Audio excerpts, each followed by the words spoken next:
So I'm from Maritzburg. I don't know if I mentioned that. Don't judge me. Yes, Maritzburg it was a nice little academic town.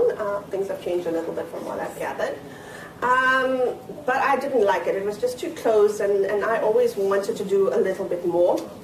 So when I finished matric, I had this list before I went to university. And there's people, who likes lists here?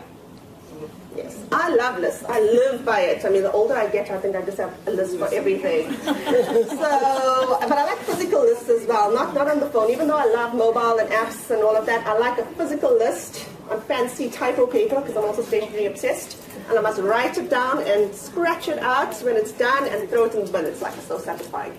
So I made this list, and in that list I had 5 things, if I can remember. I did write it down though. In my list I had 5 things, and I wrote, I want to A, get my degree. That was number 1. Number 2, get the hell out of Pietermaritzburg. Number 3, pay off my student loan quickly. 4, move overseas. And 5, I have no idea why I put this in. I said, have 1 or 2 kids before 29. I don't know why, but it was just on there. So, studied, managed to accomplish in my, you could say 7 years, so 4 years with my degree, 3 years working. I actually managed to tick off the 4 items on my list. Because at university, I met my husband. I didn't quite know it was going to be my husband, and we got married soon after I finished my degree. Ended up getting a bursary from Standard Bank in my 4th year, which helped me pay off my student loan really quickly. And also, it guaranteed me a job in Joburg, so that was like a bonus. And then my husband and I he's also in tech, and we also had the shared vision of moving overseas. So he got offered a job, and we went there, so that was brilliant. So we were in the UK for 8 years. And while I was there, I just loved what I was doing, learning new tech. I was working for a pure dev house, creating solutions, believe it or not, for Standard Bank. That's just how the world the universe is just so magical at times. Yeah, absolutely loved it. And then it came to a point, so I had that 29. And then I was kind of revisiting this list, and I thought, okay, maybe we should start considering this whole kids thing. And see what it's about, but I was also missing home quite a bit, and I wanted to come back, and then just investigating things, it would have been a little bit difficult to come back, because I think I was about 26 or 27 at the time, and I was reading up on medical aid and all of that, and these restrictions on how you had to be on a plan for a couple of years or something before you had kids, and I just felt my biological clock was ticking. I don't know why. And I thought, just not sure, and in terms of the medical facilities, things just seemed a lot easier in the UK with being on the NHS. And also the visa issues was just such a pain, and I thought, to bring kids on the world, I want them to have the same opportunities I had, but also make it a bit easier. So maybe it's better if they're born in the UK, so that it just opens up more avenues for them. So that's how I ended up having my kids in the UK before coming back. But when I did go back, so I took a mini career break, also known as maternity leave, when I had my son. So I was 27 when I had my son. And during that career break, maternity leave, it's amazing. I just bonded with this child, and I don't consider myself a natural mother at all. But yes, I just, something, motherly instincts, whatever, took over. And as much as I wanted to go back to work, I also didn't want to go back to work. But it was one of those things where I had to go back to work. Living in a foreign country with no help, and things were really expensive. And also tech is one of those fields where you have to keep at it. I mean, that's the downside to it. It's not like a medical field or something where things kind of stay the same, or being a teacher, and you can just walk back. Tech evolves, especially with the type of work I was doing. So it wasn't an option. I needed to go back. And when I did go back, I did just reevaluate what I was actually doing, and I saw things in a very different light. And this is where purpose and passion came out, because previously my circumstances were different, and I just loved learning new things, creating these solutions and giving it. But when I went back to work, I noticed that people weren't actually using these solutions we created.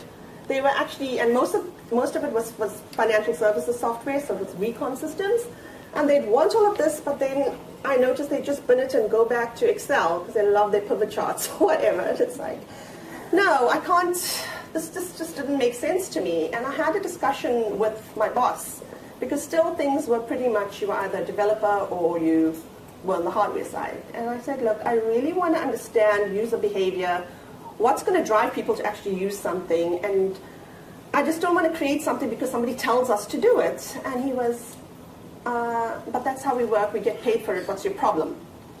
I said, but I want a role that's actually, and he says, sorry, tough, I'm not going to create that role for you. I thought, okay, well, I'm going to go somewhere else and create that role or find the role. And I left, went somewhere else where, and I do understand where he was coming from because it was still new, but I managed to get myself into a position that were willing to actually look at this. And it also made it a bit easier for me to return to work after I had my second kid, because I actually found that I was going into something that had a bit more purpose. And a year later, so 2010, beginning of 2010, we decided we wanted to come back home because our kids were young. My son was 4, my daughter was just turning 2. And we just found the UK really expensive, and we felt really lonely because there's something about South Africa and the family vibe and all of that. And also daycares, from what I understood with all my friends here, is that they just took extra care of your kids.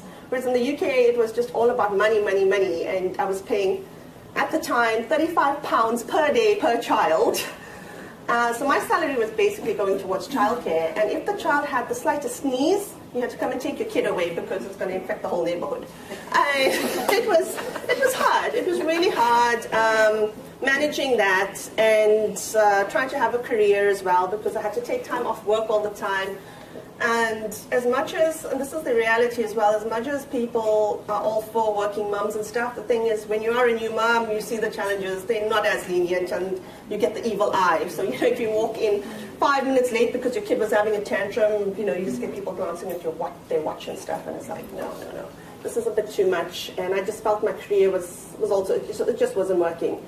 So I got approached by the NASPERS group when I was looking at coming back. And this was early 2010, and they were starting mobile. They were opening up a mobile incubation unit, and the iPhone was just released as well, so they were looking at doing some apps.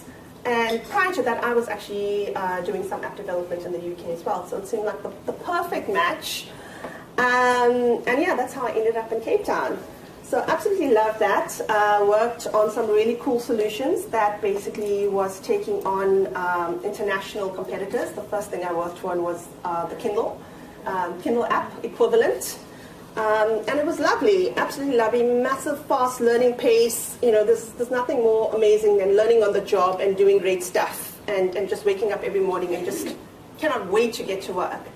And I thought, yes, awesome, this is it.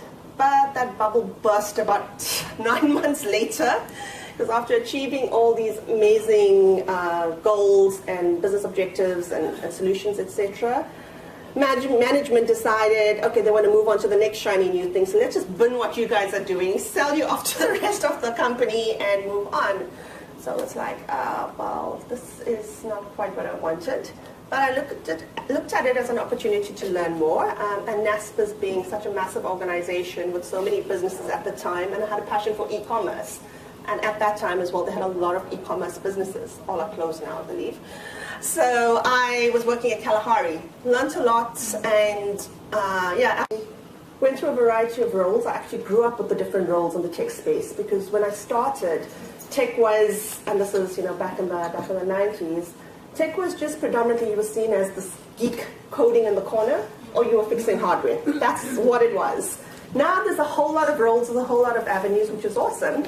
But I really started when it wasn't a cool field to be in. I mean, now you see it's this glamorous field, and everybody wants to be a geek girl and all of that, and I just kind of like smile and laugh about it, and I think it's far from it. I'm one of those who actually worked right from the ground up, and I'm glad that there's a lot of awareness about this field, and I'm super happy that there's more women that want to get into it. I'm very passionate about women in tech initiatives. I try and support it as much as I can. But yeah, it's hard work, and I'm still in it. I mean, there's very few women that have actually lasted in this field for as long as I have. And the ones that I found that are still in it, it's because we truly care about it. We're truly passionate about it, and that's why we're in here. So I'm really, really happy to see there's such an awareness now about the field, and we're not there yet. Honestly, we're not there yet, but there's steps to us being treated as equal with the other gender.